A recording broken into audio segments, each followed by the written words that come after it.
माँ, धनतेरस चली गई, दिवाली चली गई, सारे त्योहार चले गए और कल आज भाई दूज है। कम से कम भाई दूज के लिए तो हमें नए कपड़े दिला दो। हम इन पुराने कपड़ों में कैसे भाई दूज मनाएंगे? बेटा, तुम्हारी माँ इतनी अमीर नहीं है कि मैं अपने सभी बच्चों के लिए नए कपड़े खरीद सकूं।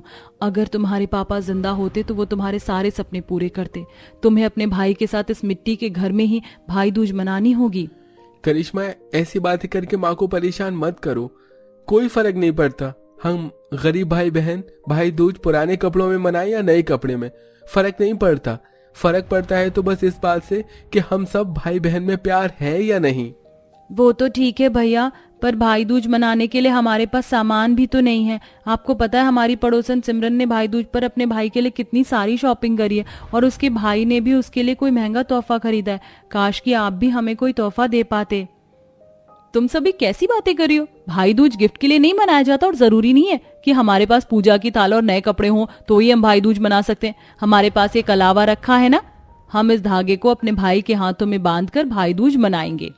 सुमित्रा इतनी गरीब थी कि वो भाई दूज पर अपने बच्चों के लिए ना तो नए कपड़े खरीद पाती है और ना ही भाई दूज मनाने का सामान, जिस वजह से निशा मंदिर में रखे कलावे का धागा उठाकर अपने भाई की कलाई पर बांधती है और नीरज अपनी बहनों को तोहफे के रूप में एक एक टॉफी देता है।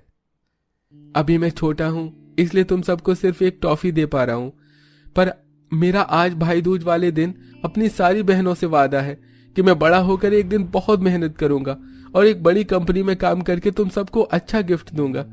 एक दिन हम गरीब भाई बहन भी अमीरों वाली भाई दूज मनाएंगे। नीरज की बात सुनकर सुमित्रा की आंखों में आंसू आ जाते हैं और नीरज अपनी सभी बहनों को गले लगाता है।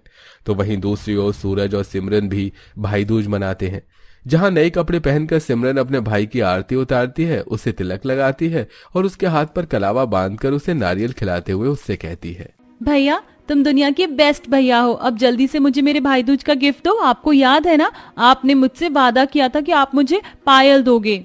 हाँ मेरी बहन, मुझे सब याद है। और देख, पापा से पैसे लेकर मैं तेरे लिए कितनी महंगी वाली पायल लेकर आया हूँ। ओह वाह, ये पायल तो सच में बहुत सुंदर है भैया। मैं अभी उन सभी गरीब बहनों को अपने भाई दूज का तोहफा दिखाकर आती हूँ। देखना, वो अपनी गरीबी को कोसने लगेंगी। सिमरन खुश होकर बाहर जाती है और नीरज की सभी बहनों को अपना भाई दूज का गिफ्ट दिखाती है, जिसे देखकर सभी गरीब बहनें भी बड़ी उदास होती हैं। समय यूं ही गुजरता है और गुजरते समय के साथ हर साल अमीर भाई बहन बहुत अच्छे से भाई दूज मनाते हैं, तो वहीं गरीब भाई बहन बड़ी मुश्किल से भाई दूज मना पाते हैं। भैया, इस साल तो माँ भी हमारे साथ नहीं है। आप और निशा दीदी अकेले कितनी मेहनत करते हो, हम सभी बहनों को पढ़ाते लिखाते हो और अब तुमने हमारे इस कच्चे मकान को भी एक मंजिल के मकान में तब्दील कर दिया। पर भैया, आज भाई दूज वाले दिन मुझे माँ की बहुत याद आ रही है। अगर आज माँ जिंदा होती तो हमें नए कपड़े में भाई दूज मनाता देख बहुत खुश होती। काजल, याद तो मुझे भी माँ की बहुत आ रही है, पर हम कुछ नहीं कर सकते और अपने भाई को माफ कर देना। मैंने तुम सबसे जो वादा किया था मैं उसे इस साल भी पूरा नहीं कर पाया, जबकि अब मैं काम कर रहा हूं। पर मेरी बहनों, मैं अब और मेहनत करूंगा और एक दिन तुम सबको बहुत अच्छा तोहफा दूंगा, पर इस साल मैं तुम्हें कोई तोहफा नहीं दे पाऊंगा। कोई बात नहीं भाई, हमें कोई गिफ्ट चाहिए भी नहीं, बस हमें तुम्हारा साथ चाहिए। और हम सभी बहन बस यही चाहती हैं कि हर साल हम गरीब बहनें तुम्हारे साथ भाई दूज इसी तरह से मना सके। जहां एक तरफ सभी गरीब बहनें पहली बार भाई दूज पर नए कपड़े पहनकर भाई दूज मनाती हैं, तो वहीं भाई दूज वाले दिन सिमरन और सूरज के बीच में लड़ाई होने लगती है।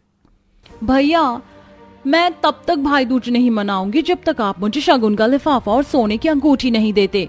अरे सिमरन बेटा, पहले अपने भाई के हाथ पर कलावा बांधकर भैया दूज तो मना, तभी तो गिफ्ट लेगी ना। पापा, आप तो जानते हैं भैया गिफ्ट नहीं देते तो मुझे रोना पड़ता है, तब जाकर गिफ्ट मिलता है। और वो गिफ्ट भी ये मुझसे छीन लेते हैं। इन्हें पहले मुझसे वादा करना होगा कि ये मुझसे मेरा तोहफा नहीं छीनेंगे, तभी मैं भाई दूज मनाऊंगी। पापा, इसको समझाओ ना। अब मैं काम सीखने के लिए आपके ऑफिस साथ में जाता हूँ। अगर ये ऐसे ही नाटक करेगी तो मैं ऑफिस के लिए लेट हो जाऊंगा। मैं नहीं मानने वाली, पहले वादा करो। अच्छा चल ठीक है, मेरी माँ, मैं वादा करता हूँ इस साल मैं तुझसे तेरा तोहफा नहीं लूंगा और जो तूने मुझसे मांगा है वो गिफ्ट तुझे दे दूंगा। पर पापा, आपको पता है ये सब कुछ ये सिर्फ उस गरीब नीरज की बहनों का मजाक उड़ाने के लिए करती है। हाँ, तो तुम भी तो नीरज का मजाक उड़ाते हो। अब गरीबों का मजाक ना उड़ाऊं तो क्या करूं? गरीब होते ही हैं अपना मजाक बनवाने के लिए। इस तरह सिमरन भाई दूज वाले दिन अपने भाई से लड़कर पहले पैसे और सोने की अंगूठी लेती है। उसके बाद भाई दूज मनाती है। समय यूं ही गुजरता है और अब सबसे बड़ी बहन निशा की शादी हो चुकी होती है। तो वहीं भाई दूज से 1 महीने पहले सिमरन की भी शादी हो जाती है और भाई दूज से 1 महीने पहले सूरज अपनी बहन को फोन करता है। सिमरन, कुछ दिन बाद भाई दूज है, प्लीज भाई दूज मनाने के लिए घर आ जाना, वरना तेरी भाभी और आसपास के लोग मुझे ताने देंगे। भैया ताने तो तुम्हें सुनने ही पड़ेंगे, तुम्हारी हरकत ही ऐसी है। माँ पापा के गुजर जाने के बाद तुमने कंपनी सही से संभाली नहीं और कंपनी के मालिक से वहाँ के नौकर बन गए और शादी भी करी तो गरीब लड़की से। अरे कम से कम किसी अमीर लड़की से शादी करते। मैं नहीं रहती ऐसे गरीब घर में। अरे बहन, तेरे हाथ जोड़ता हूँ, आ जाना। अगर तू नहीं आई तो सब मेरा मजाक बनाएंगे। अच्छा ठीक है, आ जाऊंगी, पर मैं ज्यादा देर रुकूंगी नहीं। सूरज बड़ी विनती करके सिमरन को भाई दूज वाले दिन अपने घर बुलाता है, जहां सूरज अपनी बहन से रिक्वेस्ट करके उसे भाई दूज वाले दिन अपने घर बुलाता है। तो बिना बुलाए वहीं नीरज की बड़ी बहन निशा भाई दूज मनाने के लिए आती है। भैया तुमको क्या लगा कि मैं शादी करके भाई दूज मनाना भूल जाऊंगी? देखो इस बार हम सब ने नए कपड़े भी पहने हैं जो आपने दिलाए हैं और हमारे पास भाई दूज मनाने का सारा सामान भी है। और अब तुम अच्छा कमाते भी हो, हमारी आर्थिक स्थिति भी पहले से बेहतर हो चुकी है, हमारा घर और बड़ा हो गया है। इस बार की हमारी ये भाई दूज यादगार रहेगी। इस भाई दूज को यादगार मनाने के लिए मेरी सारी बहनों को भाई दूज मनानी पड़ेगी और मुझसे अपना गिफ्ट लेना होगा। आज बहुत दिनों बाद मैं अपना वादा पूरा कर पाऊंगा।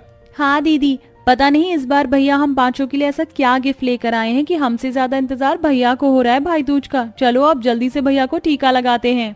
इस तरह सभी बहन मिलकर अपने भाई के साथ भाई दूज मनाती हैं और उपहार के रूप में नीरज अपनी सभी बहनों को सोने की कड़ी देता है, जिसे देखकर सभी बहनें बहुत खुश होती हैं।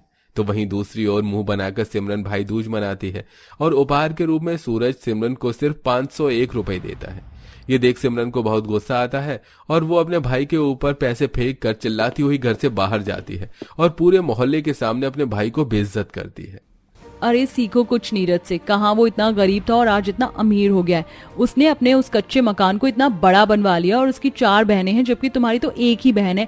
फिर भी उसने इस साल अपनी बहन को गिफ्ट क्या दिया और तुम मुझे 500 रुपए दे रहे हो। अपने पैसे अपने पास रखो और भूल जाओ कि तुम्हारी कोई बहन भी है। सिमरन, बाहर तमाशा मत कर। तमाशा मैं नहीं कर रही, तमाशा तो तुमने कर रखा है। इतना अच्छा मकान बेचकर इस छोटे से घर में आ गए हो बीवी लेकर, इसीलिए मैं भाई दूज मनाने के लिए नहीं आ रही थी। जानती हूँ मैं तुम्हारी गरीबी कितनी बढ़ती जा रही है। सिमरन, अगर तुम्हारे भाई ने तमाशा किया है तो तुमने भी तमाशा बनाने में कोई कसर नहीं छोड़ी। हम जब गरीब थे तो तुमने हमारी गरीबी का बहुत मजाक बनाया, पर हमारे भाई ने हमें भाई दूज पर जो भी उपहार दिया उसे हमने दिल से अपनाया। पर तुम्हें देखो, तुम गरीब होने के बाद भी कैसे अकड़ में जी रही हो और अपने भाई के उपहार को ठुकरा रही हो। देखना एक दिन तुम्हें ठोकर लगेगी। सिमरन सभी के सामने सूरज की इंसल्ट करती है, पर सही समय पर निशा आकर सिमरन को चुप कर देती है, जिसके बाद सिमरन मुंह बनाकर वहां से चली जाती है। और उस दिन सूरज को समझ आता है कि मेहनत और पैसा कितना जरूरी है। इस तरह गरीब भाई बहन धीरे धीरे तरक्की करते हैं और अमीरों वाली भाई दूज मनाते हैं और नीरज अपना सपना पूरा करता है। तो वहीं अमीर भाई बहन समय के साथ गरीब होते जाते हैं और उनके बीच का रिश्ता खत्म हो जाता है। आशा है कहानी आपको अच्छी लगी होगी। वैसे क्या आप जानते हैं कि भाई दूज और रक्षाबंधन में क्या अंतर होता है? कमेंट में बताना बिल्कुल मत भूलिएगा।